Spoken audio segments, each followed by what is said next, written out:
Thank you, Mr. Speaker. This amendment ensures that none of the funds appropriated in this act will be used to administer the Paris Climate Accord.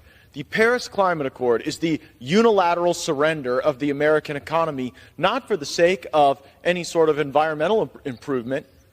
It merely uses the veneer of climate change to execute a permission structure for some of the dirtiest countries in the world, for some of the greatest polluters, to be able to benefit at the expense of the United States. The Paris Climate Accord represents a circumstance where we were dead money at the table, putting up cash in exchange for economic development in faraway lands that would not benefit our people. This was a globalist enterprise. It was America last, and U.S. taxpayers should not be funding the Paris Climate Accord. That's the amendment, and I reserve. The gentleman reserves. For what purpose does the gentlewoman from California seek recognition? I rise in strong opposition to this amendment. The gentlewoman is recognized. Mr. Chairman, it is very clear from the science that the most existential crisis the world faces is from the growing climate crisis. Without intervention, our warming planet will have irreversible negative impacts on the United States and throughout the world. Climate change has resulted in lives upended in Texas and Florida, has led to extreme flooding in California and Vermont and throughout the country. And climate is not an issue that can be addressed by countries on their own. Air, water, pollution, they do not respect boundaries or sovereignty. The Paris Agreement, in recognition of this, brought all countries together around joint goals achieved by individual country plans. As proposed, this amendment would significantly damage the efforts of the United States to support developing countries as they pursue efforts to implement their commitments under the Paris Agreement.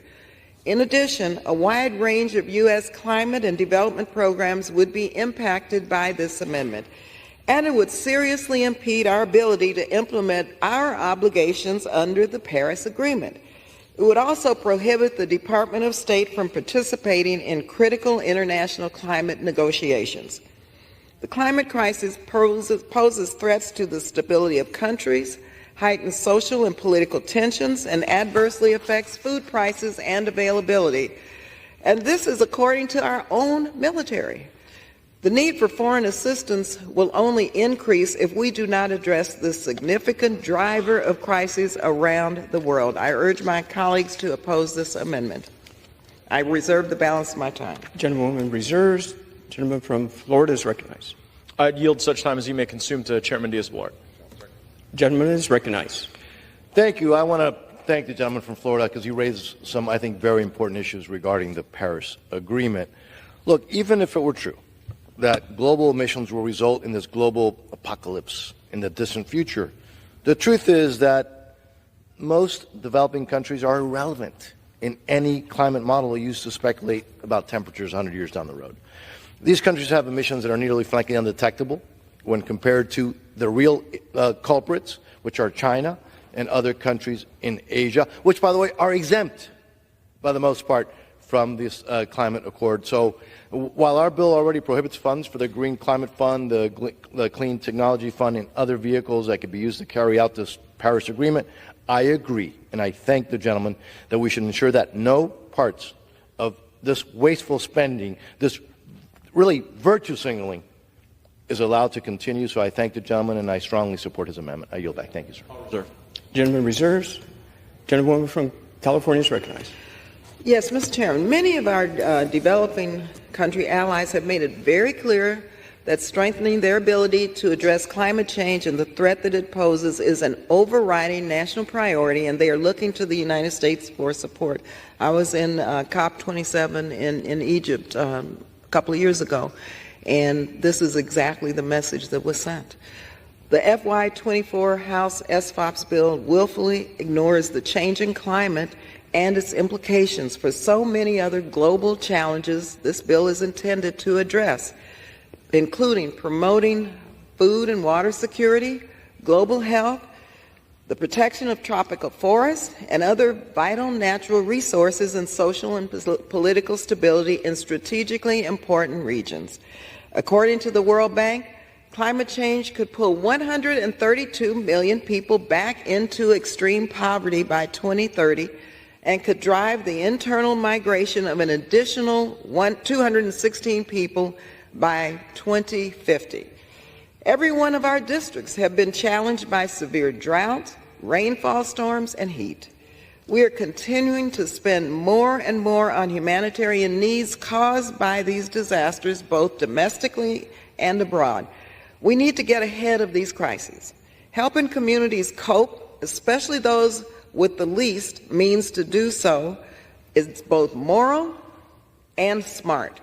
Why are we demonizing these programs and cutting ourselves off from valuable tools? These are not problems anyone can solve alone. We must work with others, which make cooperation and our multilateral tools work. That's what we need, such as the Clean Technology Fund, the Green Climate Fund, the Global Environmental Facility. All of these and more are so important. I reserve the balance of my time. Gentlewoman reserves. Gentleman from Florida is recognized. It is neither moral nor smart to drive our nation deeper into debt, to jeopardize the future of this country so that we can engage in a globalist virtue signal. If this global agreement were real and benefiting our country, I think you'd find more people that were open-minded about a desire to ensure that we have an environment that is good for all of the inhabitants of the planet Earth. But unfortunately, that's not what the Paris Accord did.